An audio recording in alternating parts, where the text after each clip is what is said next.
duhoberana cyane buryo kandi buri special. So nimba ufite inkweto rwose isa nkaho ihengamye uyikureho taro kuko ku itariki ya mbere z'ukwa mbere rurambirana. Thank you so much. Ndabakiri kandi I'll see you in a minute. All right, a round of applause one more time for the band, ladies and gentlemen. Melody.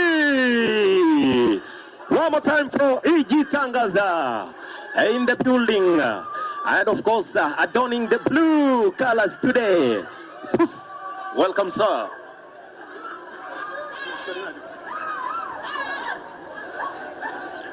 Ngirango, okay.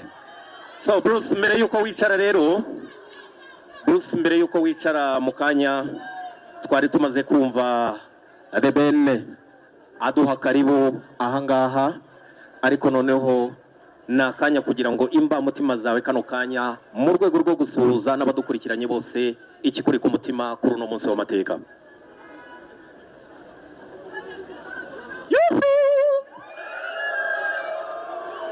Kumeze neza.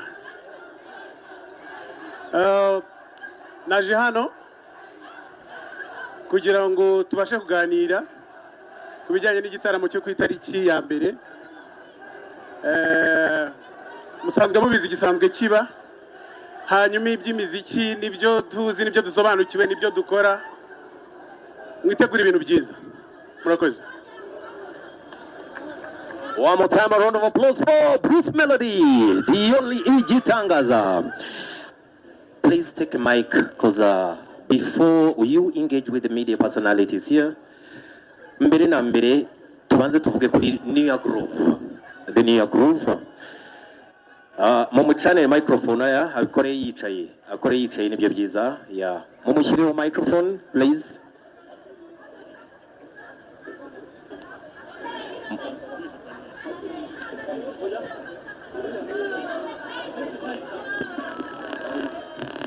Okay.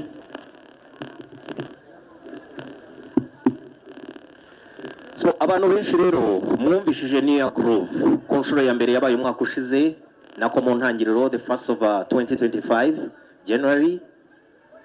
Ni brand ya The Ben. Kano kanya mu magambo magufi Ben, abantu barifuza kumenya what is the New York Groove and what is actually behind that concept of the New York Groove. Thank you. New York Groove ni brand twatekereje last year mwaka ushize, dushaka mu by'ukuri gukomeza kunyeganyeza umujyi wacu wa Kigali ndetse no kugaragaza amahanga ko ibintu byose byiza bibera mu Rwanda. Ya mwaka ushize mwabonye icyo twazanye ndetse abenshi muri mwe mwarabyitabiriye. So ningaruka mwaka rero igaruka every year.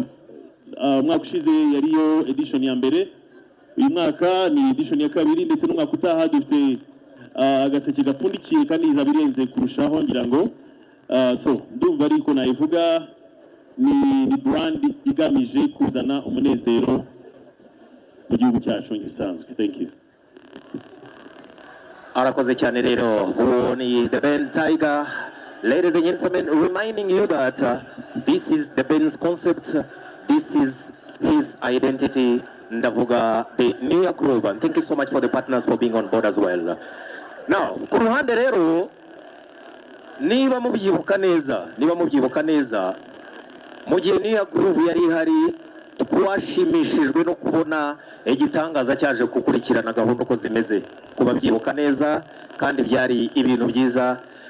Nyiraho Bruce, video zawe twarazibyinnye koko tuzibona kabisa uri mu bicu, ariko kuri no nshuro uri muri gahunda muri rusange. Ariko ndashaka numve ku mutima wawe kuza muri New York Groove kano kanya n'umuvandimwe, kano kanya wabyakiriye ute, wabitekereje ute, wateyeho kashe gute, uvuga uti amin ndahari?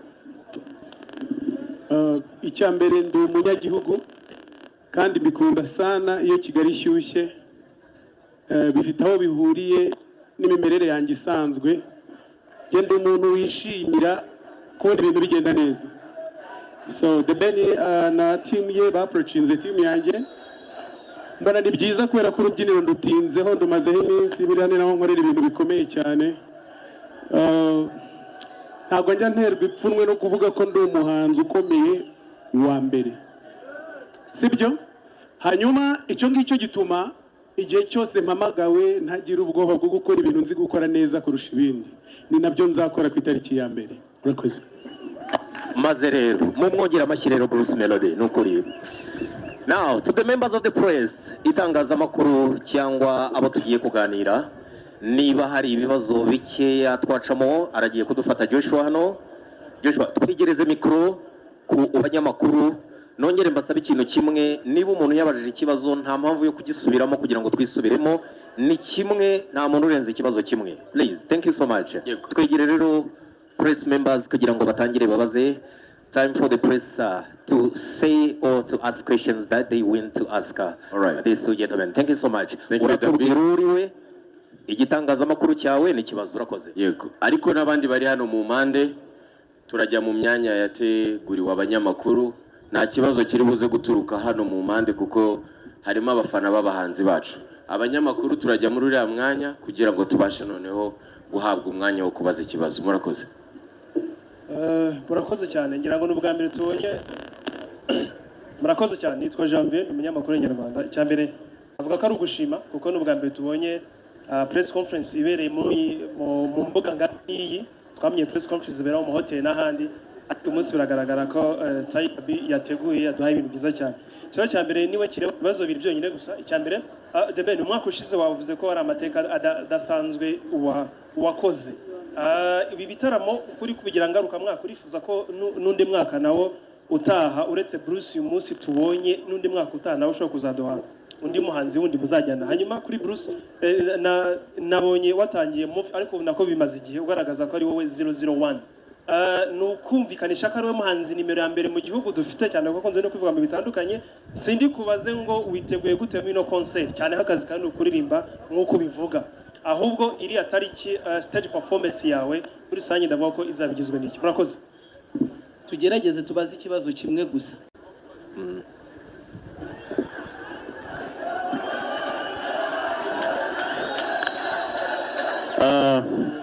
Thank you. Ngerageje gusubiza ikibazo cya Janvier. New Year's Groove, nuko twumva za Afro Nation, twumva za Lollapalooza, ni concept ingaruka mwaka.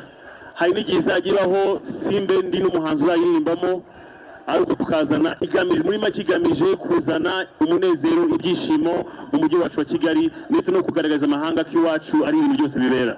So ni yacu, ni twe ba founder bayo, ariko ntabwo igamije kureba The Ben gusa, izajya ivuga abahanzi batandukanye mu myaka uko igenda izamuka, kandi I promise you ko izaba iri very special each and every year. Thank you. All right, The Ben, stay there please. Bruce, hari ikibazo ngira ngo wakwegera nawe kutubwira icyo Janvier yarabajije. Janvier yarabajije impamvu ya hashtag. Reka ndabimusubiza muha nk'urugero, nkunda gukoresha ingero muzajya mubyihanganira. Turi igihugu gitoya gikikijwe n'ibihugu binini bya hatari, ariko kubera ko tuzi abantu turabizi neza ko turi abambere. Ushakamo igisubizo aho ngaho uraza kubyumva. Hanyuma ibijyanye n'imyiteguro, mbere na mbere I like the idea yuko The Ben twaprocinze, kandi n'ubundi igitaramo gisanzwe kigenda neza mu mitegurire, mu bintu byose.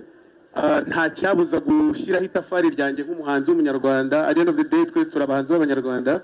Nta cyabuza gushyiraho itafari ryanjye ndetse no kubashimisha kuko nimwe tubikorera abafana. Rero niteguye neza, nubwo wavuze ngo ntiwambaza uko niteguye. Oya, niteguye neza, muzabibona kuri uwo munsi. All right, thank you so much. Murakoze. Nitwa Emi nkorera igihe. Iki kibazo ndifuza ko bose bakinsubiza, abe Bruce abe The Ben.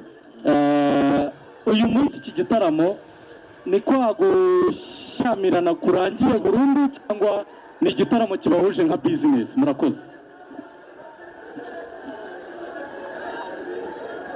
Akibaje twembi.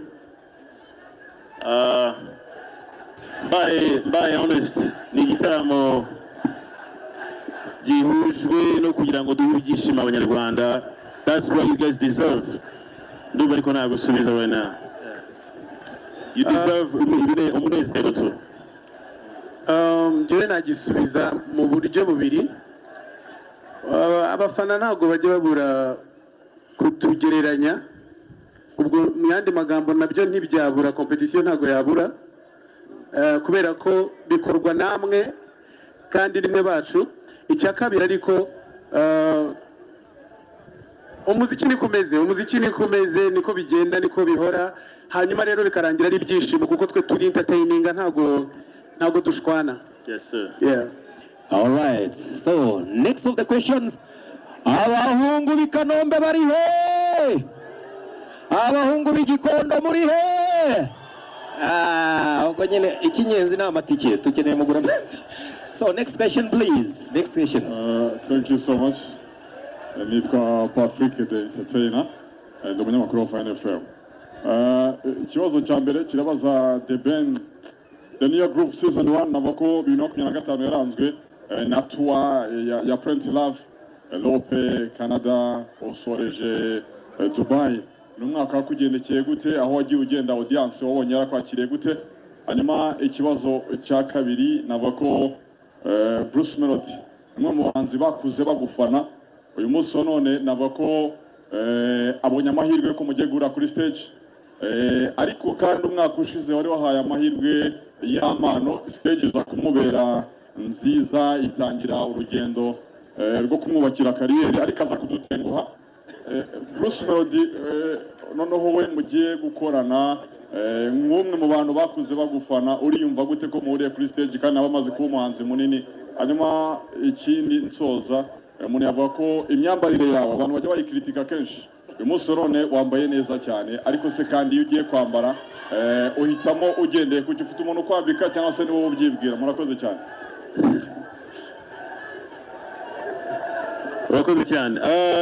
Plenty Love y'umwaka ushize guhera kuri itariki ya mbere z'ukwa mbere twayikoreye muri BK Arena, tuzenguruka isi mu magambo magufi yose yabaye success, yabaye nziza. Twashoje muri Dubai, hanyuma kuba ndi kuri stage na Bruce, ngira ngo biragoye kuba hagira umuntu doubting impano ya Bruce. Nibaza ko ni inkoni ihiri igihe. Yigise #1 muri game, ariko nje I'm one of a kind. Yeah.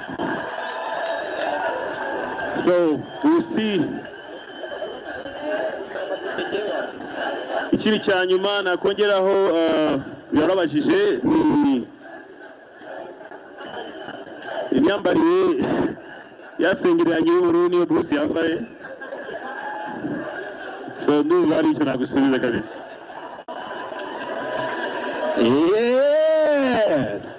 Katwumve rero ngira ngo comment ya Bruce nawe kucyo yari yabajijwe. Ntabwo nibuka bambaza, ubanza atari njye bari babajije, ariko numvise uramujene abajije nkaho twakuranye.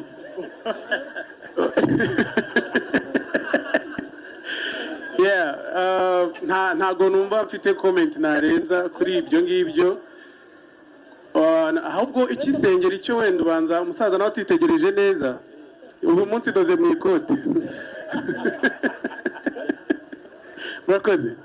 Alright, turabura ibindi bibazo nka bibiri ubundi dusoze gahunda yacu rero, ngira ngo Joshua dufashe. Arayifite? Okay. Murakoze, nitwa Freddy Musoni, umunyamakuru wa muri Detroit.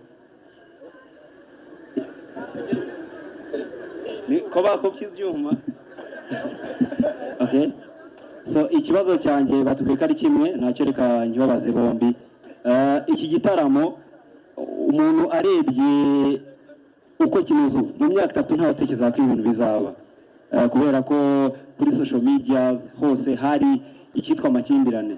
Umuntu yavuga ko ni ibintu byiza mu bucuruzi kugira ngo umuntu akore beef kugira ngo azabyaze umusaruro, bikaba nawo umusaruro nonaha, cyangwa ni ibintu biri gukora beef muri abahanzi ku buryo iki gitaramo ariko kureka abantu ngo twiyunze. Donc mwashishikariza iki barumuna banyu, kubera ko muri babiri navuga ngo umuntu avuze ko muri abambere ntabwo yarabeshye. Ubu mboneza murakoze. Niba wakibaza abafana kuko ngira ngo wabaza ati byagize ku creating beef, so ndumva ngiye ntacyo nasubira. Nakosora imvugo y'amakimbirane, ntabwo nigeze nkimbirana n'umuntu. Ubanza ari n'ijambo riva nko mu Giswahili hari nko gukimbiya. Ntabwo nigeze ngirana amakimbirane n'umuntu n'umwe. Hanyuma rero buriya amahirwe y'inkoko ntabwo ariyo y'inyoni. Nta n'inama nagira umuntu ngo akore nk'ibyo nakoze igihe abona atari byiza, ariko ubona bikubereye, ubona wabibasha wabikora, kubera ko iterambere nyine n'urugendo n'urugamba. Murakoze.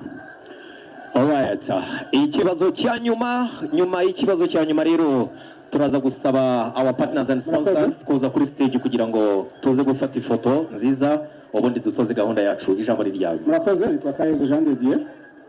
Ikibazo mfite ni ikireba abahanzi bacu, ariko nkora muri RBA, ni ikireba abahanzi bacu ariko kinareba n'abafatanyabikorwa.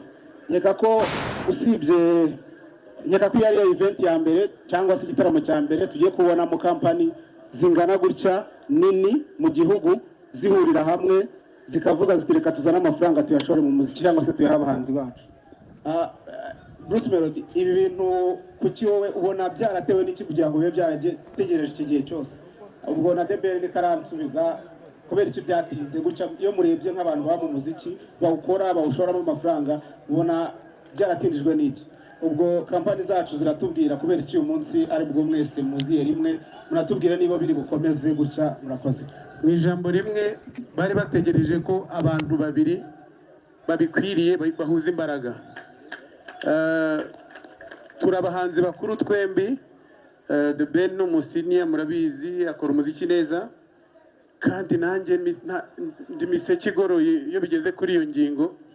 Rero abaterankunga, impamvu byafashe igihe wenda nuko izi mbaraga zari zitarajya hamwe, ariko uyu munsi ziri hamwe, kandi bikanadufasha gutera imbere nk'uruganda twese ko tungana. Murakoze. Okay, harakoze cyane rero ngira ngo Ben. Bruce abivuze neza, ariko ndumva ikintu nakongeraho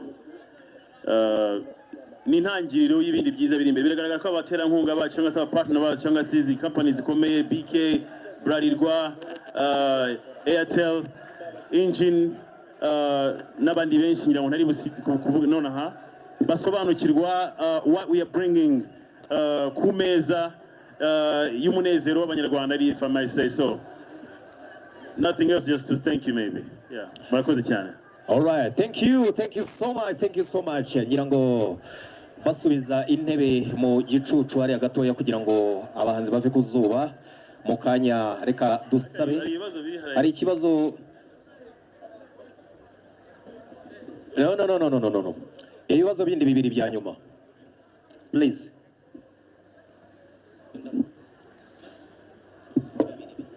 Murakoze. Nitwa Kaspa Murira Igihe. Nashaka kubaza Ben, twumvishe interview ya Mr. Kagame kuri ari kumwe na Austin avuga ko yifuza stage azamaga performinga. Bona n'ikindi bakoranye n'umuvandimwe Irene, uwo yari gisa cy'inganzo nawe yifuza stage.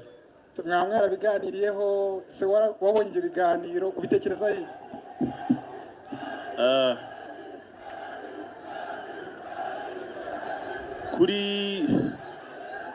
kuri Mr. kuri ibyo biganiro byo mbwiye, nibaza ko ni ikiganiro tuzagirana na team indani. Twabonye ubusabe bw'abanzi batandukanye, ntabwo ari abo gusa, ni benshi cyane, ariko mboneraho no kuvuga ko I am very very proud y'umuntu witwa Gisa Kinganzo n'urugendo arimo n'ibiri ari kugerageza gukora. Gusa sinavuga ngo it's confirmed dufite abantu kuri list, ndetse na Mr. Kagame hari iyo room yuko byashoboka, but I'm very proud of ya Gisa Kinganzo cyane. Yeah, thank you. Okay, Chita. Murakoze. Nitwa Jules, Niyitegeka nkorera Chita Magic. Ndashaka kubaza ikibazo ariko mbere ko nkibaza batuye ko ikibazo ari kimwe ariko ngiye ndabanza gushima. Ndagira ngo nsaba abantu bose bari hano dukomera amashyi menshi cyane Bruce Melody and the band. Tubakomera amashyi menshi cyane. Ni abantu bubatse industry yacu kandi ni abahanzi bakomeye mu gihugu. Icya mbere ni icyifuzo, mwatubwiye ko tubaza ibibazo ariko njye icyo mfite ni icyifuzo. Icya mbere niba koko aba bahanzi barahuje ubumwe cyangwa se barahuje imbaraga, icya mbere nasaba ko hano imbere baza guhoberana. Twabonye harimo umwanya munini cyane. Icya kabiri ndabaza abahanzi, twabonye 10 years of Bruce Melody, tubona The New Year Groove. Aba bahanzi ni iki bafite nka package yatuma umuntu ukiri hanze muri diaspora cyangwa hano mu Rwanda agura ticket? Nkabaze se ni battle, aba bouncer nabo bazaduha 30 minutes of battle, abahanzi bazaduha battle? Ibyo baze kudusubiza. Thank you.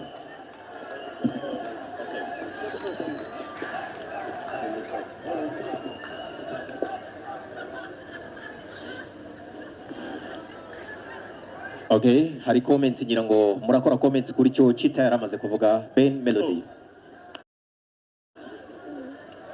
Nahise ko cyari icyifuzo. Reka mbanze umusa. Chita nta tatuwaje ugira? Urafite? Iri he niba atari ibanga? Nibanga? None se kuki ushaka ko duhoberana cyane?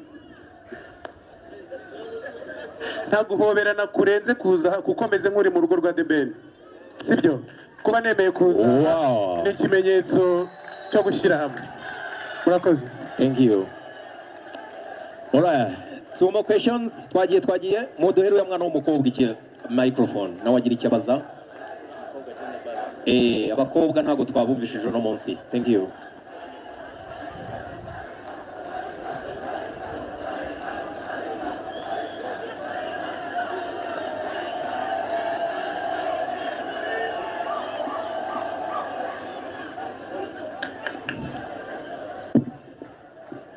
Murakoze cyane, ni iby'agaciro kuba turi hano. Ni ukuri ni iby'agaciro kuba bakuru bacu cyangwa se basaza bacu bari kumwe kuri stage imwe. Urumva kenshi ibyo twumvise ko bitashoboka aka kanya byashobotse, ibyo twumvaga ko batakora aka kanya babikoze. Ni iby'agaciro gakomeye cyane, ni iby'agaciro kuba Bruce Melody aka kanya ari kumwe na The Ben kuri stage. Ese ikintu nabibariza, ese koko ibi bintu bizagumaho cyangwa tuzongera twumvira amagambo mabi bajya bahora batubwira kandi bitagakwiye? Ntekereza ko nkatwe abanyarwanda tugomba kunga ubumwe, tugakundana, tugafashanya ndetse tugafashanya no gutera imbere. Murakoze cyane, ngiyewe nkora kuri B+ TV Rwanda. Ikintu usorejeho nicyo cyiza cyane, icyo abanyarwanda tugamije ni ugushira hamwe. So niyo projection. Thank you. Icyo nabivugaho ngewe nuko niba mubona ibyo twakoze, ibyo bintu bajya bababwira nimukaba ari byo mureba, mujye muri ibyo twe dukora. Murakoze. Yes. Miriwe. Okay, nitwa Sandy Wase, all the way from Radio and TV10. And mbere yuko mvuga ibintu byinshi ndashaka kubanza gushimira. And I just want to let my feelings out. First of all, I am excited. Yeah, I am excited to one of both of you, giants on the same stage. Birashimishije and it's exciting. But my question is, y'all now it's been a long time mutaduha something new, you get. So I need you to go back expecting her. And if it doesn't bother you, somebody asked for a hug. But I did see the hug here. I don't know, but apparently I don't understand why you didn't do it. But it's a request, of course. But generally, I am super excited, but mostly I've got my eyes on both of y'all. So need you to be expecting a New Year Groove. Thank you. You should expect nothing short of greatness. Turi gutegura ibintu bidasanzwe, hanyuma ibyahaga byo kabisa simbizi. Sorry about that. byahagaragara ingombwa. Namutumiye aha ni mu rugo yahaje. I really thank him for coming through. Aganzaye muri 2030. I'm just kidding. He's my boy. I'll do it. All right. Melody.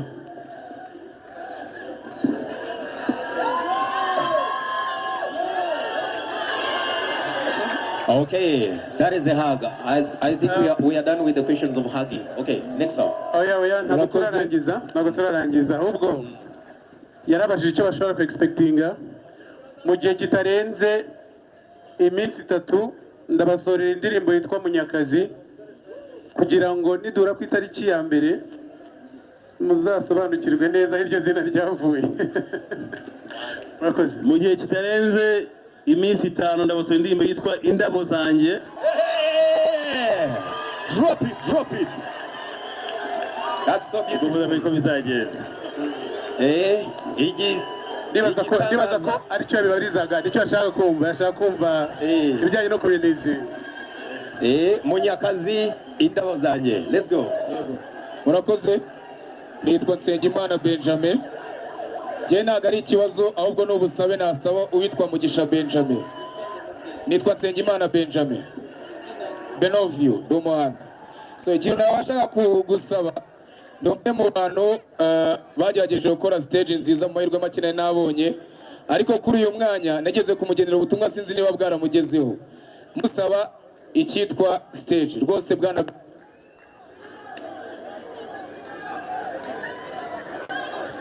Urayihawe.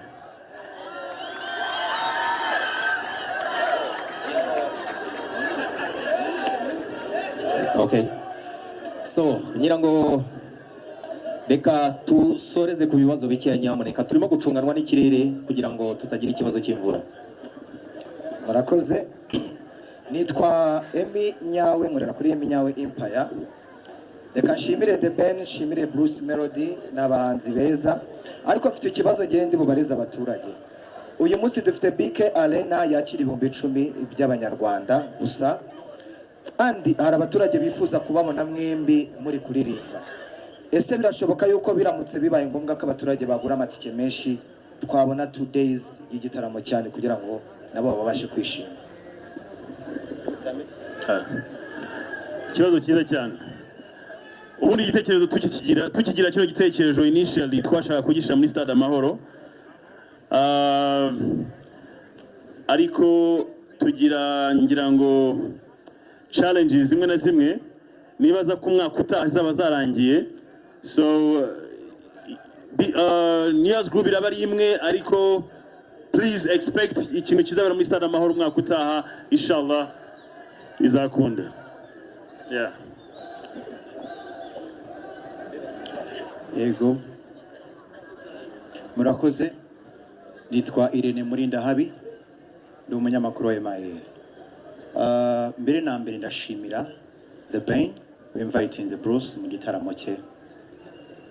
Kandi ndashimira n'ubufatanye bwanyu ku miziki. Ubushize ya mpano mwamahaye platform nziza yamufashije ku bya kariyeri ye, ndananyomoza uwavuze ko ya mpano yaduhombeye kuko no muhanzi mwiza ntabwo yaduhombeye. Bishobotse ndesistinga kucyo Gisa yasabye ko mwamuha stage kuko ari gukora comeback kandi mwifuje iterambere rye ku muziki kuri stage mugiye gukora umuhaye umwanya bya byiza kuri industry.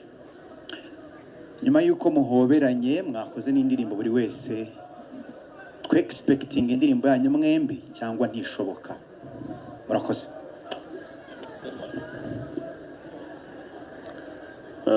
Mbabarire ngusubize icyambere gusa ikindi ngira ngo ntabwo kindeba cyane.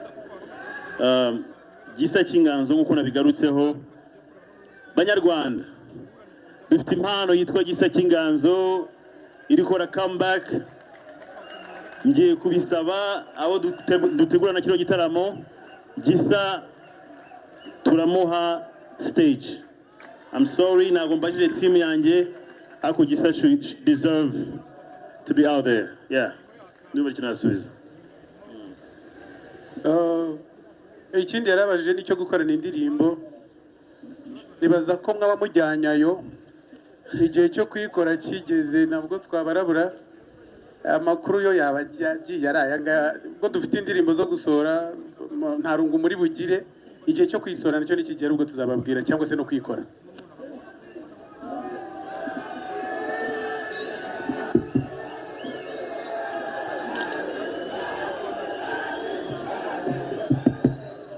Yes, murakoze cyane. Nitwa Kamarade cyangwa Faxman Original.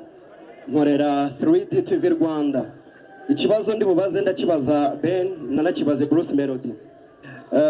Biragaragara ku gutangira k'umuziki wanyu abantu bagiye gufasha cyane, ubwo ndavuga abaraperi. Bulldog mwarakoranye, uwitwa Bruce Melody yakoranye cyane n'uwitwa Ama-G The Black. Ariko iyo uri kureba ubona mugenda mubahunga ntago mubaha umwanya. Ni ukubera iki abantu bakeneye yuko babaraperi babafashije baza mu gitaramo. Ikindi kintu kibazo cya nyuma ndi bubaze ndakibaza na mwese uko muri kumwe. Ni ishusho ki umuziki wacu ugezeho, byasabye iki iyo urebye yaba intambara yabaye Bruce Melody avuga ati ntago nabaga koko nawe hari ibyo agiye utangaza n'ibintu bigiye bitandukanye, byasabye iki kugira ngo muhure uko muri babiri? Murakoze. Icyambere reka barenge ugisubiza. Ntabwo abaraperi badufashije, twarafatanyije kuko ibyo twabahaye nibyo batari bafite byiyunga ku byo bari bagize. Icya kabiri, ntabwo nigeze nanga na rimwe guhereza ukuboko umuntu usabye ubufasha. Urabona kuri no nyubako ireshya, uragira ngo ijyane n'iyi ngiyi. Iyo uri gukora biragenda, iyo habayemo intera sometimes biterwa wenda n'inshingano nyinshi umuntu agenda ahura nazo bitewe n'uko akazi kagenda. Ariko Ama-G ni umuvandimwe wanjye, nta kibazo na kimwe nigeze ngirana nawe. Nitwa Pionika kuri The Game TV. Ikibazo cya mbere ndakibaza Bruce Melody. Ya postinze witwa Adesope ari kumwe na Desidora avuga ku ndirimbo yitwa Repete.